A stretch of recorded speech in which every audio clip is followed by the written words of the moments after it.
Hi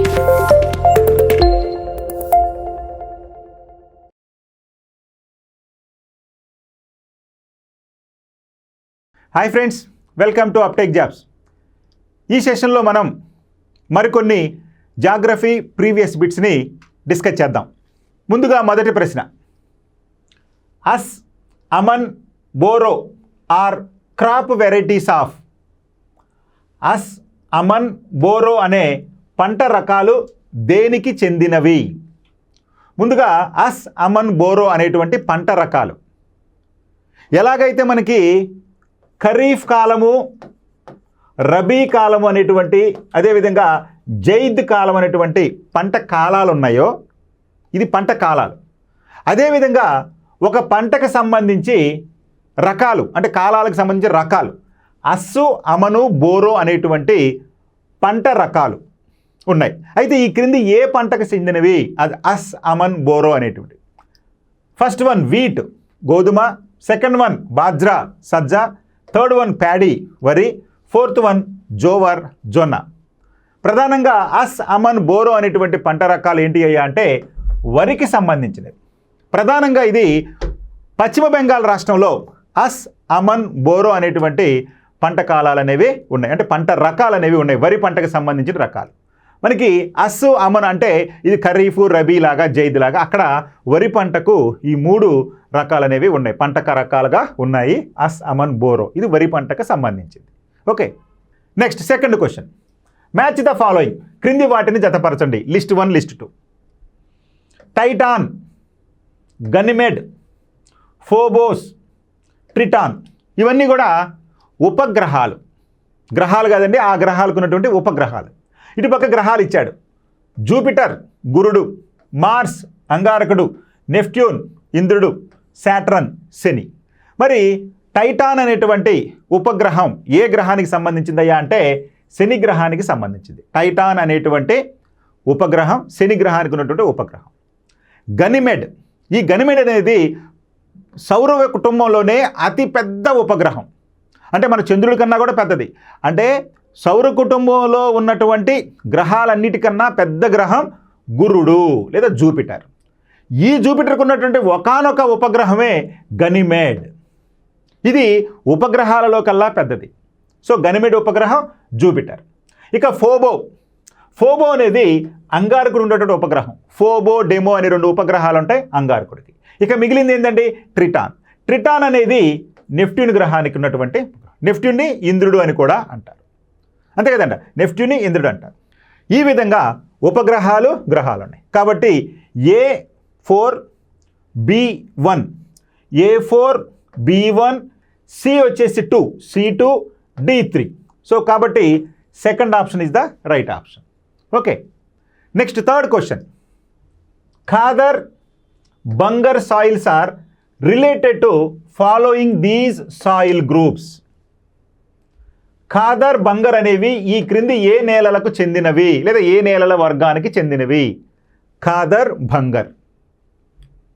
black soil నల్లరేగడి నేలలు, red soil ఎర్ర నేలలు, డిజర్ట్ సాయిల్స్ ఎడారి నేలలు, అల్యూవల్ సాయిల్స్ ఒండ్రు నేలలు. ఇందుకే నల్లరేగడి నేలలు ఎలా ఏర్పడతాయండి?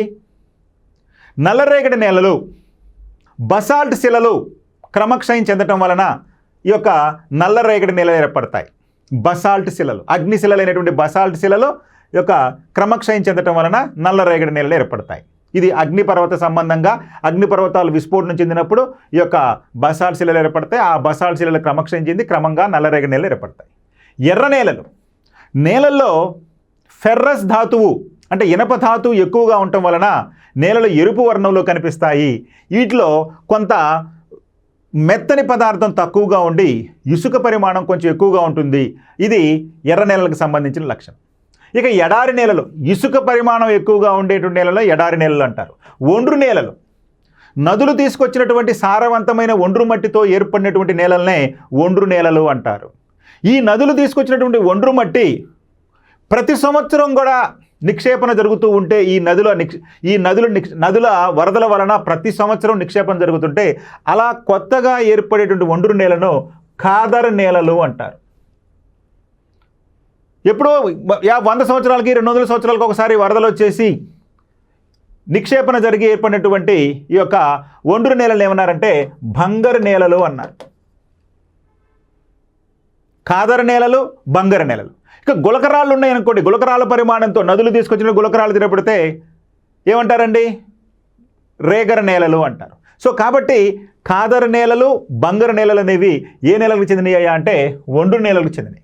ఖాదర్ అంటే కొత్త ఒండ్రు నేలలు, బంగారు అంటే పాత ఒండ్రు నేలలు అని అర్థం.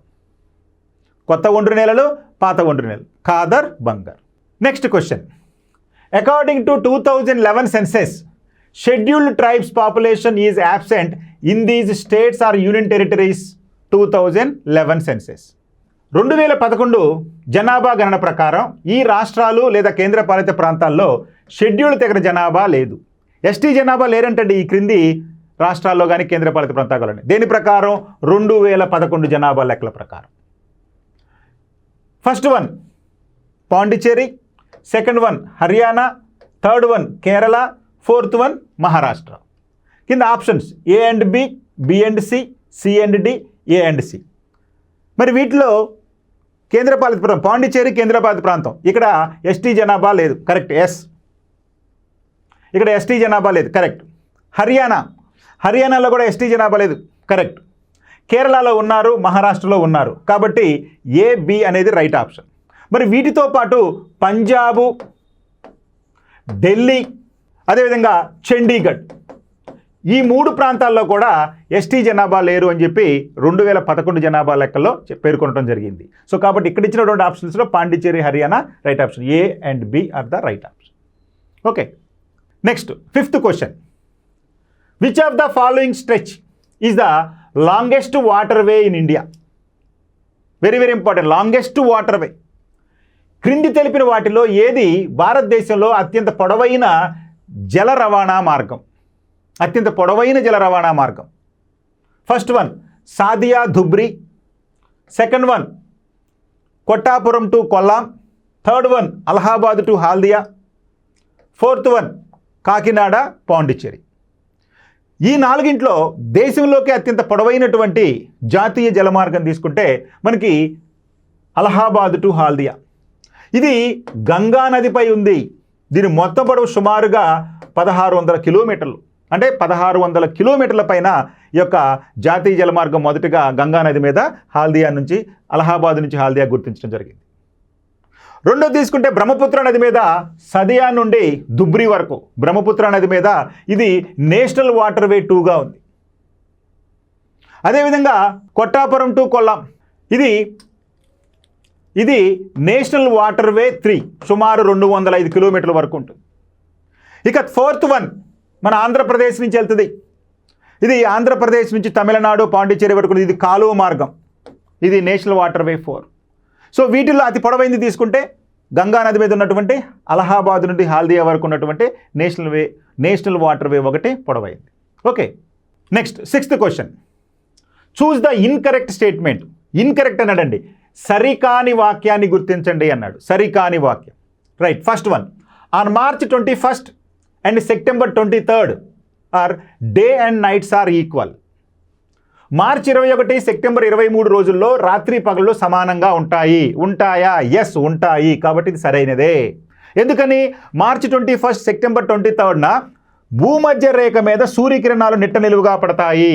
సో ఏ రోజున సూర్యకిరణాలు నిట్ట నిలువుగా పడతాయి అంటే భూమధ్య రేఖ మీద మార్చి 21, సెప్టెంబర్ 23. ఆ 2 రోజులు భూమధ్య రేఖ అంటే భూమిని 2 సమాన భాగాలుగా విభజించే భూమధ్య రేఖ మీద సూర్యకిరణాలు నిట్టెల్లుగా పడుతున్నాయి కాబట్టి దాన్ని ఏమన్నారయ్యా అంటే equinoxes, equal day and nights అన్నారు. కాబట్టి ఇది right option. Second one, the reflected amount of sun's radiation from the earth surface is. భూ ఉపరితలం నుండి ప్రతిబింబించే సౌర వికిరణాన్ని అల్బిడో అంటారు. Yes, exactly, albedo. So albedo అంటే సూర్యుడి నుంచి బయలుదేరినటువంటి యొక్క సౌర వికిరణం భూమిని చేరిన తర్వాత తిరిగి మళ్ళీ సూర్యునికి చేరేటటువంటి, అంటే భూ ఉపరితలాన్ని చేరకుండానే పైనుంచి పైకి వెళ్ళేటటువంటి ఆ యొక్క వికిరణాన్ని, సౌర వికిరణాన్ని ఏమన్నారయ్యా అంటే అల్బిడో అన్నారు. ఎస్, ఇది కూడా కరెక్టే. Next third one, all the weather and climatic changes takes place in stratosphere. అన్ని వాతావరణ మరియు శీతోష్ణ స్థితి మార్పులు స్ట్రాటో ఆవరణంలో జరుగుతాయి. తప్పు. వాతావరణానికి సంబంధించి లేదా శీతోష్ణకు సంబంధించి ప్రతి అంశము కూడా ఏ ఆవరణలో జరుగుతుందయ్యా అంటే వాతావరణంలో మొదటి పొర అయినటువంటి ఈ యొక్క ట్రోపో ఆవరణలో జరుగుతాయి. స్ట్రాటో ఆవరణం కాదు. రెండో ఆవరణం అయినటువంటి స్ట్రాటో ఆవరణలో కాదు, మొదటి ఆవరణమైనటువంటి ట్రోపో ఆవరణంలోనే వాతావరణానికి శీతోష్ణకి సంబంధించిన విషయాలన్నీ కూడా జరుగుతాయి. ఇకపోతే fourth one, the sun is directly overhead at noon on 21st June at 23.5 north latitude. 23.5 degree north, 23.5 డిగ్రీల ఉత్తర అక్షాంశం వద్ద జూన్ 21న సూర్యుడు నడినెత్తిన ఉంటాడు. Yes, correctly. దీన్నే మనం ఏమంటామంటే వేసవి అయినాంతము అంటాము, సమ్మర్ సొలస్టైస్ అంటాం. ఎప్పుడు జరుగుతుందంటే సమ్మర్ సొలస్టైస్ జూన్ 21న జరుగుతుంది. సో జూన్ 21న ఉత్తరార్ధగోళంలో ఉన్నటువంటి 23.5 డిగ్రీల కర్కట రేఖ మీద సూర్యకిరణాలు నిట్ట నిలువుగా పడతాయి. ఆ రోజులో ఉత్తరార్ధగోళంలో అత్యధిక పగటికాలం నమోదవుతుంది. దాన్నే వేసవి అయినాంతము అంటారు ఉత్తరార్ధగోళంలో. సో ఇది కూడా రైట్. కాబట్టి 3 కాదు, కాబట్టి సరి కానిది అన్నాడు, కాబట్టి 3 సరికాదు. Okay, next 7th question. Consider the following statements about Pacific Ocean. Pacific మహాసముద్రం గురించి కింది ప్రకటనలో పరిశీలించండి. పసిఫిక్ మహాసముద్రం, it is the largest and deepest ocean in the world. Yes, ప్రపంచంలో అతిపెద్ద అతి లోతైన సముద్రం పసిఫిక్ మహాసముద్రం. Right. The Mariana trench lies in Pacific Ocean. ప్రపంచంలో అత్యంత లోతైన అగాధం లేదా కందకం అయినటువంటి మెరీనా ట్రెంచ్ ఈ పసిఫిక్ మహాసముద్రంలోనే ఉంది. ఇది కూడా రైటే. Next, it is bounded by ring of fire. Pacific Ocean is bounded by ring of fire, a major earthquakes and volcano zone. అగ్నివలయం ద్వారా సరిహద్దులుగా ఉండి భూకంపం మరియు అగ్నిపర్వతాలకు ప్రసిద్ధి మండలం ఈ ప్రాంతం. ఎస్, ఈ యొక్క పసిఫిక్ అగ్నివలయము అనేది భూకంపాలకు అగ్నిపర్వతాలకు నిలయం. ఇది పసిఫిక్ మహాసముద్రం చుట్టూ ఉంది. సో అగ్నివలయం ఈ పసిఫిక్ మహాసముద్రం చుట్టూ, అంటే ఉత్తర అమెరికాలో ఉన్నటువంటి ఈ యొక్క రాకీ పర్వతాలు, దక్షిణ అమెరికా ఖండంలో ఉన్నటువంటి యాండీస్ పర్వతాలు, అదేవిధంగా జపాన్ తీర ప్రాంతం, ఈ ప్రాంతాల్లో మనకి అగ్నిపర్వతాలు ఎక్కువగా ఉండటం, భూకంపాలు ఎక్కువగా ఉండటంతో దీన్ని ఏమన్నారా అంటే పసిఫిక్ అగ్నివలయం అని, రింగ్ ఆఫ్ పసిఫిక్ ఫైర్ అంటారు. అగ్నివలయం ఉంది, ఇది కూడా రైట్. ఇక next D, it is entirely located in northern hemisphere. ఇది పూర్తిగా ఉత్తరార్ధగోళంలో ఉందన్నాడు. కాదు, ఎందుకని పసిఫిక్ మహాసముద్రం అటు ఉత్తర ధ్రువం నుంచి దక్షిణ ధ్రువం దాకా ఉంది, కాబట్టి ఇది wrong. So ABC is the right option. Okay, next 8th question. Consider the following statements about climatic zone. Climate zones, వాతావరణ మండలాల గురించి ఈ క్రింది ప్రకటనలను పరిగణించండి. వాతావరణ మండలాలు. The tropical zone is located between tropic of Capricorn and tropic of Cancer. ఉష్ణమండలం కర్కట రేఖ మరియు మకర రేఖల మధ్యలో విస్తరించి ఉంది. Yes, exactly. అంటే భూమధ్య రేఖ 23.5 డిగ్రీల ఉత్తర అక్షాంశాన్ని కర్కట రేఖ అంటారు, ట్రాపిక్ ఆఫ్ క్యాన్సర్. 23.5 డిగ్రీ దక్షిణ అక్షాంశాన్ని మకర రేఖ అంటారు, ట్రాపిక్ ఆఫ్ క్యాప్రికాన్. ఈ రెండు మధ్య ఉన్నటువంటి ఈ ప్రాంతాన్నే ఉష్ణమండలం అంటారు.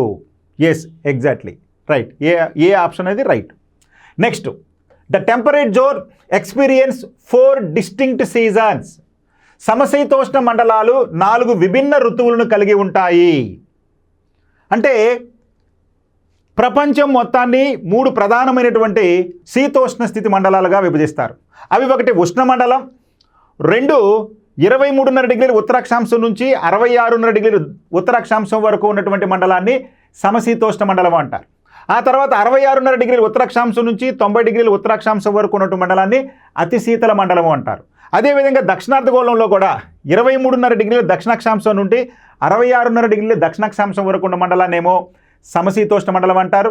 అదేవిధంగా 66.5 డిగ్రీల దక్షిణాక్షాంశం నుంచి 90 డిగ్రీల దక్షిణాక్షాంశం వరకు ఉన్నటువంటి మండలాన్ని ఏమో అతి శీతల మండలము అంటారు. సో ఈ విధంగా ప్రపంచం మొత్తాన్ని ఉష్ణమండలం, సమశీతోష్ణ మండలం మరియు ఈ యొక్క అతి శీతల మండలం అంటారు.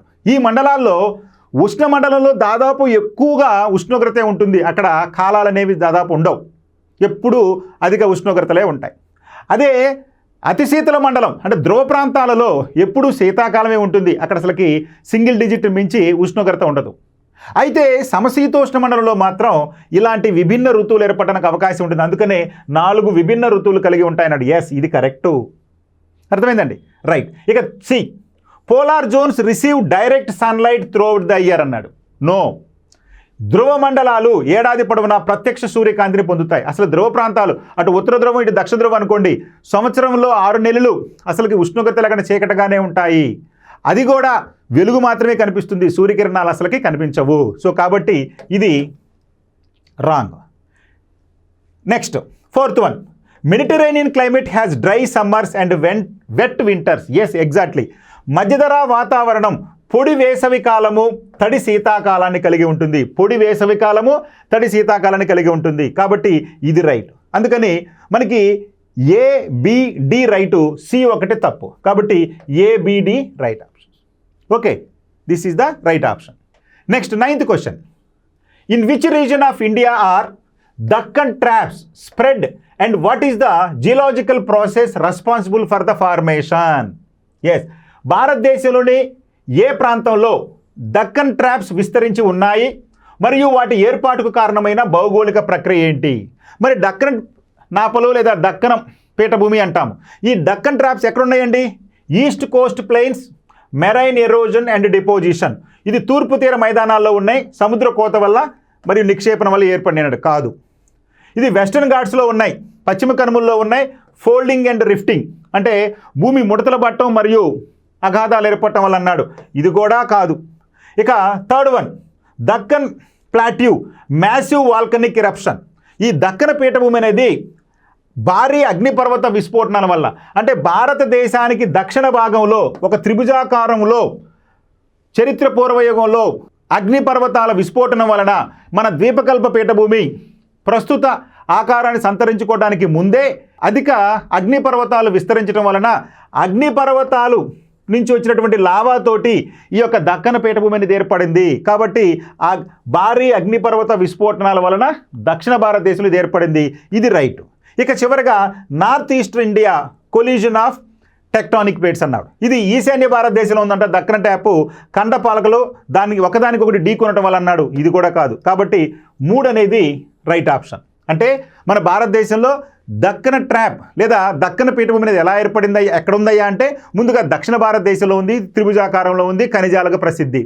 మరి ఇది ఎట్లా ఏర్పడిందయ్యా అంటే అగ్నిపర్వతాలు విస్ఫోటనం చెందినప్పుడు శిలాద్రవం పోగుబడి ఘనీభవించి తర్వాత కాలక్రమంలో ఇది దక్కన పీఠభూమిగా అవతరించింది. Okay, next 10th, which state of India occupies first position in jowar production? Jowar అంటే ఏంటండి? జొన్న. దేశంలో ఏ రాష్ట్రం జొన్న పంట ఉత్పత్తిలో మొదటి స్థానంలో ఉంది? జొన్న పంట ఉత్పత్తిలో మొదటి స్థానంలో ఉంది. ఆంధ్రప్రదేశ్, మహారాష్ట్ర, తెలంగాణ, కర్ణాటక. ఈ 4 రాష్ట్రాల్లో జొన్న పంట ఉత్పత్తిలో ప్రథమ స్థానంలో ఉన్న రాష్ట్రం ఏదయ్యా అంటే Maharashtra. So Maharashtra is the leading producer of jowar in India. Okay, so 2nd one is the right option. Thank you.